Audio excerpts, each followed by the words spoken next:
So the next step is to improve on what you do now. Okay, so let's continue with this Scale Up with Processes presentation.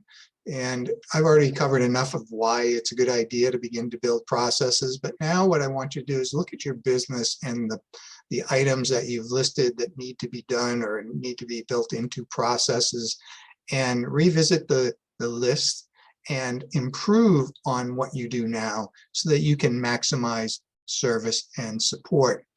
And so in step 2, we documented all the tasks that are currently make up your existing processes that you've chosen to improve.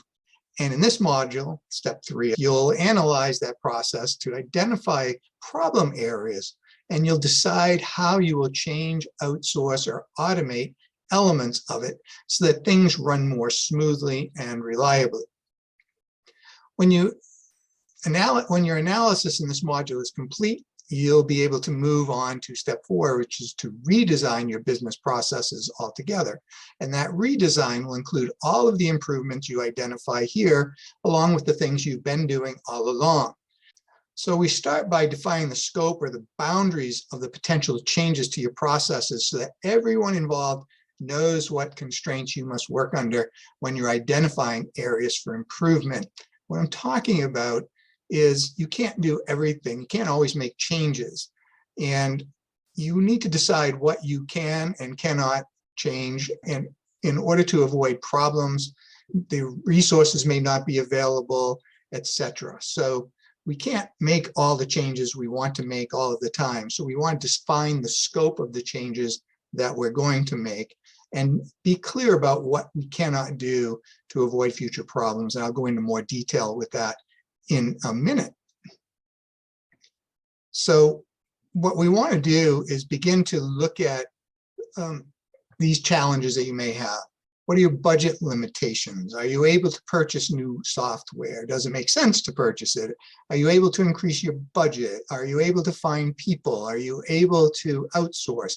Are you prepared to make immediate changes to other processes? Because we have to remember, not all processes stand alone. Some things need to be done simultaneously, other things need to be done sequentially, and on either side of a process may be some things that we don't want to change. So you need to be willing to look at that and be aware of those potential challenges.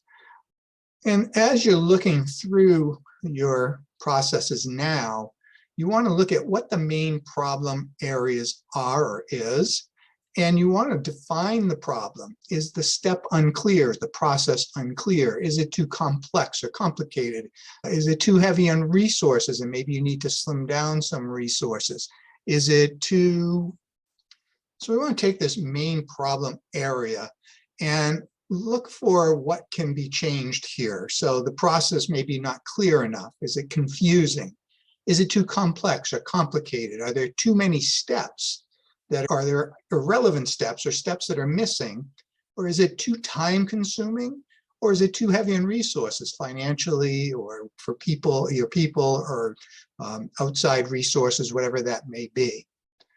When you're working through this process, ask yourself these questions. Ask yourself what's missing and where is it missing?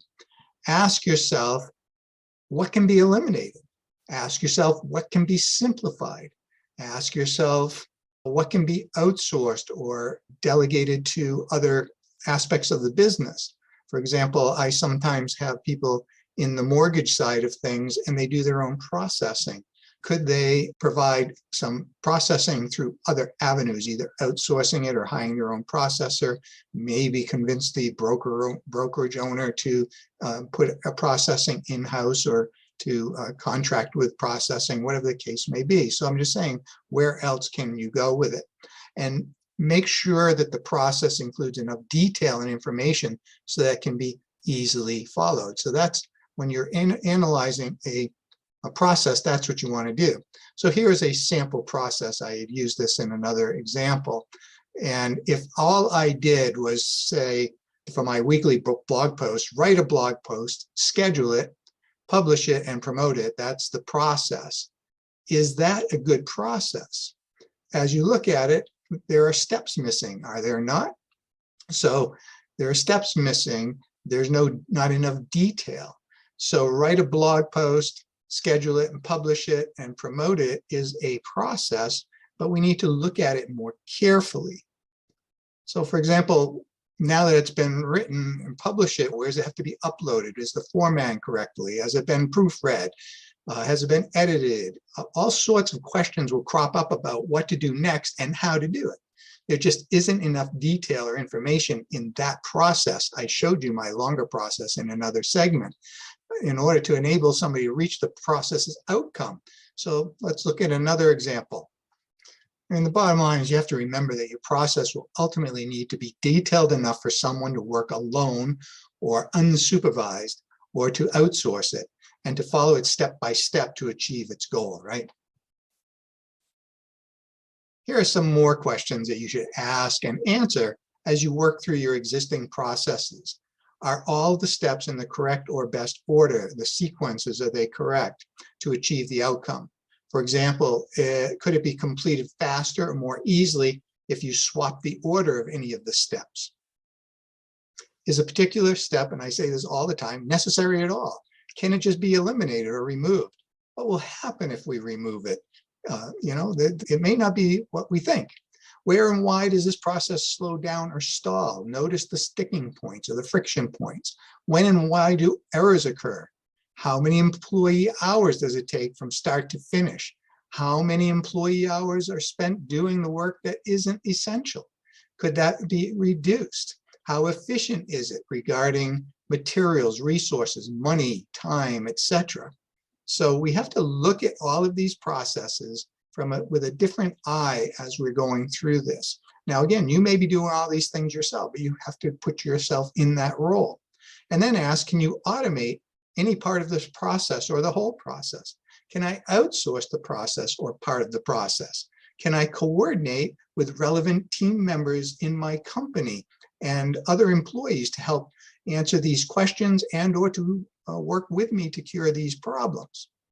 When you've located any problems in your process and removed any non-essential steps, the first thing we always do, consider which remaining steps could be automated. I've already said that.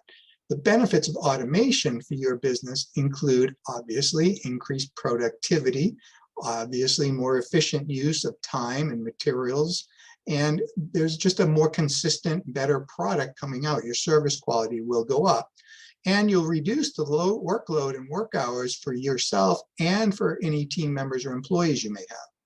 However, before you decide whether to automate parts of your process, consider whether automation may complicate your business rather than simplify it. I've seen this happen many times. People put a new technology in place, and it may increase the need for an additional employee training or to continually show them how to use it and tech support and all kinds of things. They've complicated their life. So if you're going to outsource it, you need to choose the software and tools that are easy to use. Some of your team members might not be technically minded. Keep that in mind.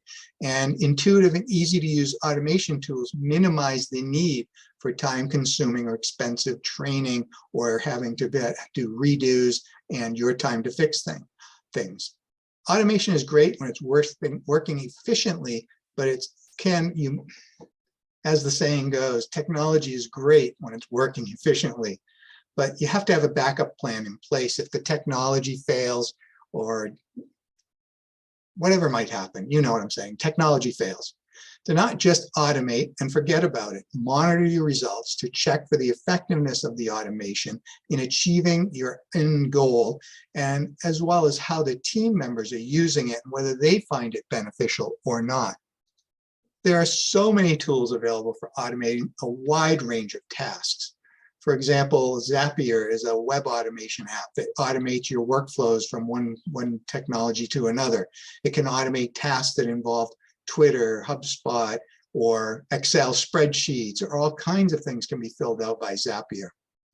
Some other tools, of course, include financing, like FreshBooks or QuickBooks, email marketing automation if you don't have a CRM like MailChimp or Constant Contact, social media automation like Hootsuite, analytics like Google Analytics, and there are so many others, and marketing automation like Bonzo, like Go High Level, like there's so many of those as well.